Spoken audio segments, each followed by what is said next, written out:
Hey everyone, I'm Daniel Kohn, editorial director here at Spin, and I'm here with Jonathan from Head in the Heart. How are you today? I'm doing well, man. How are you? Good. It was a great set. You had a Thank good you. crowd. Thanks. Everyone was into it. What did you see out there? Sunshine in my eyes. All right. Breeze off the water. Yeah, I don't know. So, every now and again, you have a set that you just kind of like you do it for yourself. That was just kind of up there. It was a me time.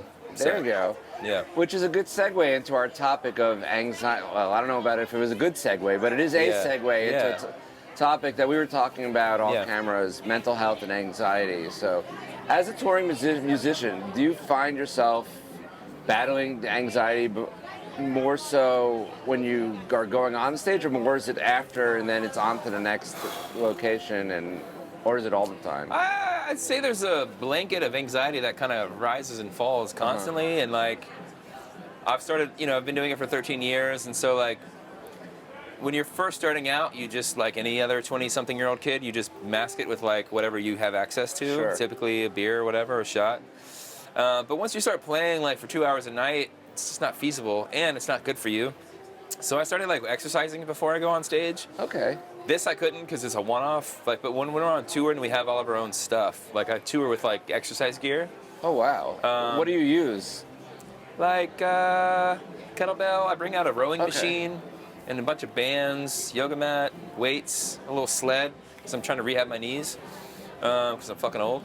I don't know if you can say that on here. You're good.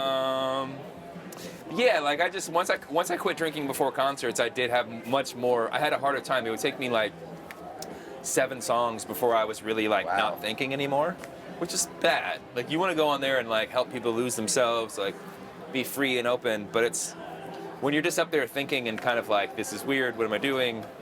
So exercise really helped me like kind of exercise those demons, I guess, and just your body just kind of calms down and your mind calms down.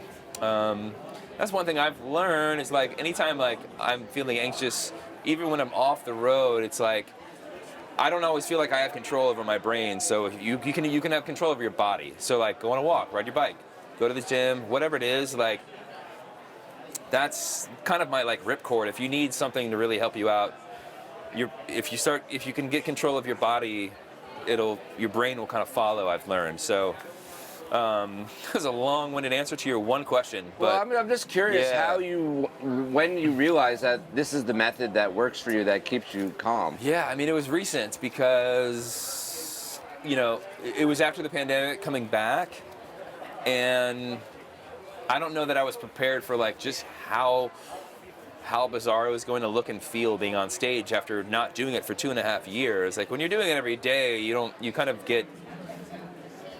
get very acclimated to it.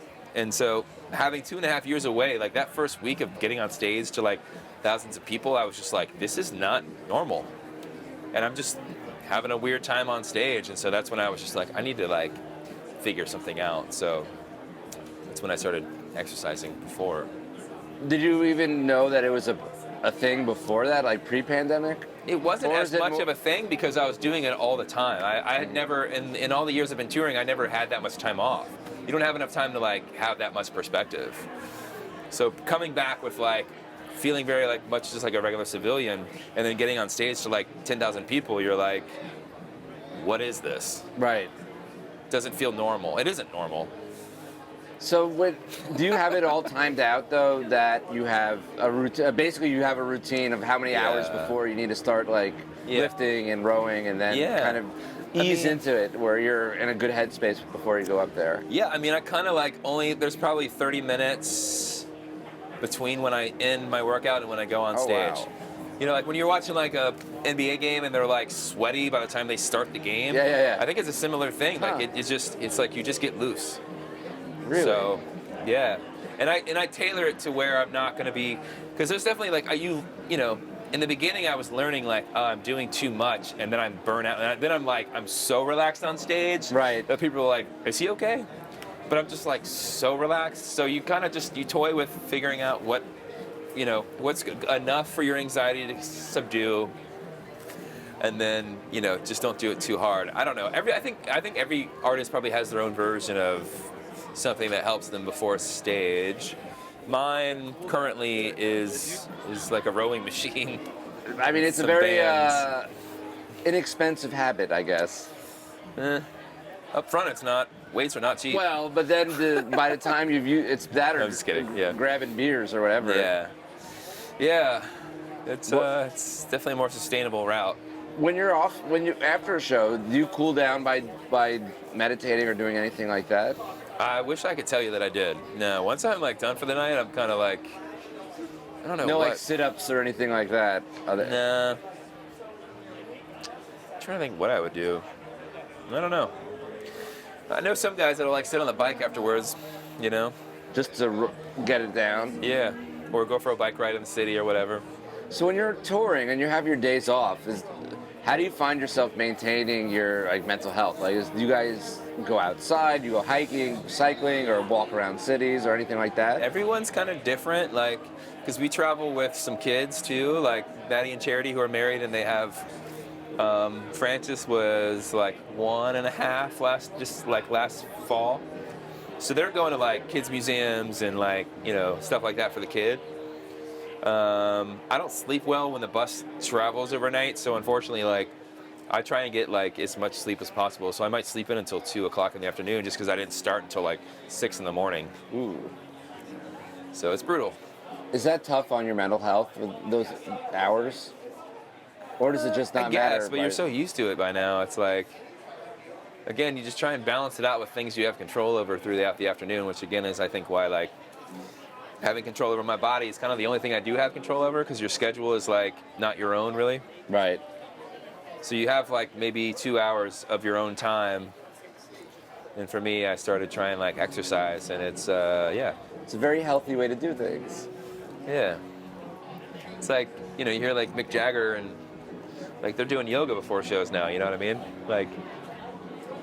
If you want to be doing it until you're that old, which I would love to do, you got to switch it up, Yeah, I was going to say it's working out well for those guys. Totally. Yeah, they figured it out. What advice would you give to a younger, up-and-coming artist who is struggling with anxiety and mental health issues? I mean, I'm no expert, so again, all I've learned to do is because I'm so led by my own emotions, that works for me as a songwriter, but is not very reliable as a human in relationships with people. So the only thing I could ever really figure out to do is just take control over your body, your motion, and literally just once the chemicals are released, naturally your brain gets a little more centered. So take a long walk, go for a jog. If you got bad knees, go for the walk. Maybe bring a bike out on stage, or excuse me, not on stage, or do that, but at least out on tour. I don't know. I mean, just try it. I don't know that it has to be all that complex, It's just, even if you're just walking around in a city and discovering new things, it just gets you away from thinking about what could go wrong. Because prior to the show, there's a lot of things you're well, this could go wrong, this could go wrong, this could go wrong. It's that anxiety demon that creeps up on you. Yeah. So, but being able to level out is just, it keeps it at bay. Yeah. I mean, I would just look up what a lot of different people do, because the only thing I can think of in this very moment is what I do, which is, just exercise. It's a healthy way to go. Yeah. So cool. Is there anything else you want to tell everyone out there?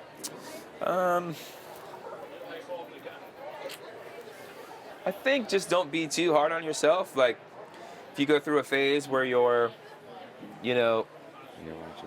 not exactly proud of all, you might feel a little anchorless or out of control.